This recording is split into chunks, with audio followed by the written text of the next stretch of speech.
Ladies and gentlemen of the jury, my name is Jaelin and I'm prosecuting on behalf of the country England.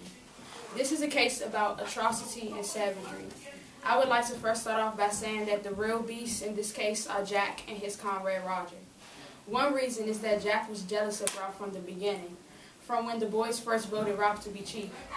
The second reason is that Jack blatantly killed Piggy for no valid reason. These two young boys are conspicuously responsible for Piggy and Simon's death. Jack was not too fond of Ralph. If Jack wasn't so jealous, none of these murders would have happened. Since Jack was tired of putting up with Ralph, he called an assembly and lied to the boys about Ralph running away from the beast. Therefore, another election was put in place. Since everyone still wanted Ralph to be chief, Jack stormed off on his own and said, if anyone wants to hunt when I do, can come too. Unfortunately, most of the boys joined his charade.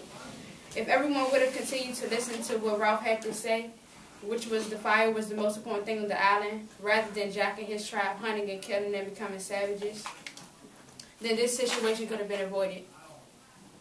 Everyone would have worked together and focused on getting rescued, but there's always an obstacle, and in this case, it was Jack.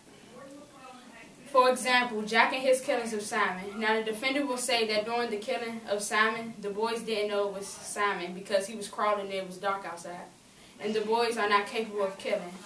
But it's not like Jack and his savages were not capable of killing either, because when the boys were playing their malicious game, when one acted as if he was the pig and the others were trying to kill him, Roger was that pig, and the boys nearly killed him during this vicious and disturbing act. Now, during Piggy's killing, it was in broad daylight, when Roger threw the boulder and struck Piggy, which sent him flying 40 feet into the rocks. It was not dark outside and no other excuses.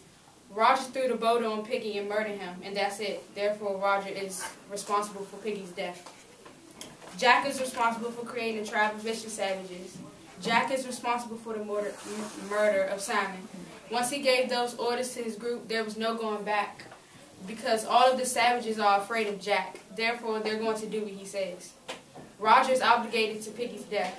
No one made him drop the boulder. There wasn't even a probable cause or even a legitimate reason to drop the boulder on Piggy. Therefore, there is no reason, no excuse. Roger is a murderer. If you remember only one thing from this trial, remember that everyone has a little darkness in them, and sometimes that little darkness can drive a person to do things they never thought they would do. In this case, it got to the point where Jack and his comrade Roger were responsible for Piggy and Simon's death.